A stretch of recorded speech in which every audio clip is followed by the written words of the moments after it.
আকাশবাণী আগরতলা। স্থানীয় সংবাদ পড়ছি নন্দিতারা। রাজ্যপাল ইন্দ্রসেনা রেড্ডি নাল্লু পূর্ণরাজ্য দিবসে ত্রিপুরা, মণিপুর, মেঘালয়ের জনগণকে শুভেচ্ছা জানিয়েছেন। এ উপলক্ষে গতকাল রাজভবনে তিনি ত্রিপুরা, মেঘালয়, মণিপুরের প্রতিনিধিদের সঙ্গে মত বিনিময় করেন। রাজ্যে পড়াশোনা ও বিভিন্ন কাজের সূত্রে মেঘালয় ও মণিপুরের বাসিন্দা যারা ত্রিপুরায় থাকেন তাদের কয়েকজনকেও রাজভবনে সংবর্ধিত করা হয়।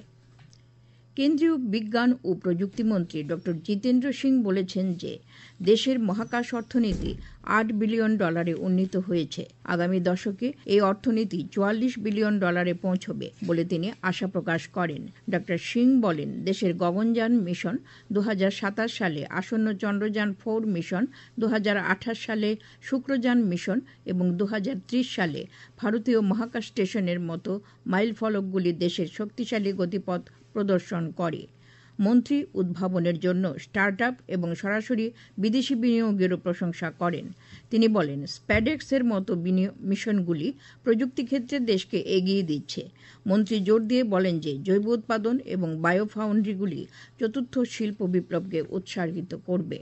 দক্ষিণ ত্রিপুরা জেলা স্বাস্থ্য ও পরিবার কল্যাণ দপ্তরের উদ্যোগে গতকাল 2023 সালে টিবি মুক্ত পঞ্চায়েত হিসেবে ঘোষিত জেলার 27টি পঞ্চায়েতকে শংসাপত্র প্রদান করা হয়। দক্ষিণ জেলা মুখ্য স্বাস্থ্য আধিকারিকের কার্যালয়ে আয়োজিত অনুষ্ঠানে দক্ষিণ জেলা পরিষদের সভাধিপতি দীপক দত্ত বলেন, টিবি মুক্ত পঞ্চায়েত প্রকল্প একটি সামাজিক আন্দোলন যা সমাজকে আরও সুস্থ ও শক্তিশালী করে তুলতে সাহায্য করবে। এই কর্মসূচির সঙ্গে যুক্ত সকলকে অভিনন্দন জানান তিনি। এদিন যক্ষ্মা রোগ সম্পর্কে জনমনে সচেতনতা বাড়াতে একটি প্রচার গাড়ির যাত্রার সূচনা করেন জেলার মুখ্য স্বাস্থ্য আধিকারিক ড জ্যোতির্ময় দাস।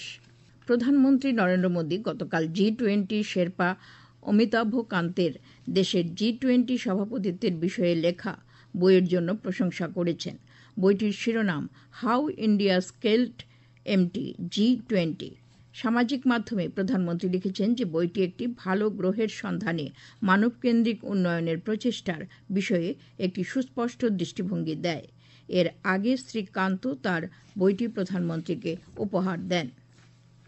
রাজ্যের বর্তমান পরিস্থিতিতে সংবাদ মাধ্যমের ভূমিকা সংক্রান্ত বিষয়ে আগামী 28 জানুয়ারি বিকেল 4টায় আগরতলা প্রেস ক্লাবে এক আলোচনা সভা আয়োজন করেছে অ্যাসেম্বলি অব জার্নালিস্ট। গতকাল আগরতলা প্রেস ক্লাবে সাংবাদিক সম্মেলনে সংগঠনের সাধারণ সম্পাদক সানিদ দেব রায় এই কথা জানান। আলোচনায় সাংবাদিক, সংবাদ মাধ্যমের মালিক, সম্পাদক সহ সমস্ত সংবাদকর্মীদের উপস্থিত থাকার অনুরোধ জানিয়েছেন তিনি। পুলিশ সপ্তাহ উপলক্ষে দক্ষিণ জেলা পুলিশের উদ্যোগে বিলোনিয়ার গতকাল নারী ও শিশুদের বিরুদ্ধে অপরাধ সম্পর্কে জনসচেতনতা বৃদ্ধির লক্ষ্যে বাইক র্যালির আয়োজন করা হয়। পাশাপাশি বিলোনিয়া পুলিশ লাইনে আয়োজিত স্বেচ্ছা রক্তদান শিবিরে 43 জন পুলিশ কর্মী রক্তদান করেন। উপস্থিত ছিলেন দক্ষিণ জেলার পুলিশ সুপার অশোক কুমার সিনহা। ধলাই জেলাভিত্তিক লোকনৃত্য প্রতিযোগিতা গতকাল আমবাসা টাউন হলে অনুষ্ঠিত হয়। জেলার 4 মহকুমা থেকে 5টি দল প্রতিযোগিতায় অংশগ্রহণ করে।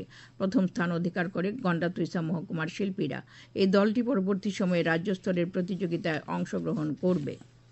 সরকার গতকাল নতুন দিল্লিতে প্রধানমন্ত্রী জনজাতি আদিবাসী ন্যায় মহাঅভিযানের উপর জেলা ম্যাজিস্ট্রেটদের একটি জাতীয় সম্মেলনের আয়োজন করে।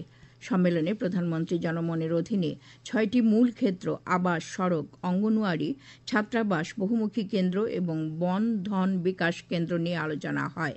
সম্মেলনের উদ্বোধন করেন আদিবাসী বিষয়ক মন্ত্রী জোয়াল ওরাম। 18টি রাজ্যের মোট 88টি জেলা পিএম জনমনের বাস্তবায়নের অভিজ্ঞতা তুলে ধরে। সরকারের লক্ষ্য হল সরকারের নীতি এবং তৃণমূল স্তরের মধ্যে ব্যবধান ঘুচিয়ে অংশগ্রহণকারী 18টি রাজ্যের প্রতিটি কোণায় সবচেয়ে প্রত্যন্ত এবং অনুন্নত সম্প্রদায়ের উপর বিশেষ দৃষ্টি নিবদ্ধ করে পিএম জনমনের সুবিধা নিশ্চিত করা। কৈলাসহরের গৌরনগর ব্লকের অধীন দেওড়াছড়া এডিসি ভিলেজের ভূঁইয়াপাড়া এলাকায় গতকাল প্রাচীন একটি পাথরের মূর্তি উদ্ধার করা হয়েছে। সংশ্লিষ্ট এলাকার শ্রমিকরা কাজ করার সময় এই মূর্তিটি পায়। গৌরনগর ব্লকের বিডিও প্রণয় দাস জানান, মূর্তিটিকে প্রত্নতত্ত্ব বিভাগের কাছে হস্তান্তর করা হয়েছে। দক্ষিণ জেলা প্রশাসনের উদ্যোগে গতকাল বিলোনিয়া মহকুমার রাজনগর কলোনি দ্বাদশ স্কুলে ঔপন্যাসিক অদ্বৈত মল্ল বর্মনের 111তম জন্ম বার্ষিকী উদযাপন করা হয়। অনুষ্ঠানের সূচনা করেন বিধায়ক স্বপ্না মজুমদার। অনুষ্ঠানে ছাত্রছাত্রীদের সামনে অদ্বৈত মল্ল বর্মনের জীবনের বিভিন্ন দিক নিয়ে আলোচনা করেন অতিথিরা। উপস্থিত ছিলেন বিলোনিয়া মহকুমা শাসক দেবাশিস দাস। দক্ষিণ জেলা পরিষদের সভাধিপতি দীপক দত্ত গতকাল বিলোনিয়া টাউন হলে জেলাভিত্তিক মৎস্য উৎসবের সূচনা করেন। উৎসবে জেলার 10 জন সেরা মৎস্য চাষীকে সম্মানিত করা হয়। আবহাওয়ার খবর, আজ আকাশ পরিষ্কার থাকবে। সকালে হালকা কুয়াশা পড়েছে। দিনের তাপমাত্রা সর্বোচ্চ 26 ডিগ্রি সেলসিয়াস এবং সর্বনিম্ন 13 ডিগ্রি সেলসিয়াসের কাছাকাছি থাকবে। আজ ভোরে সর্বনিম্ন তাপমাত্রা পরিলক্ষিত হয়েছে 13 ডিগ্রি সেলসিয়াস। স্থানীয় সংবাদ এখনকার মতো শেষ হলো।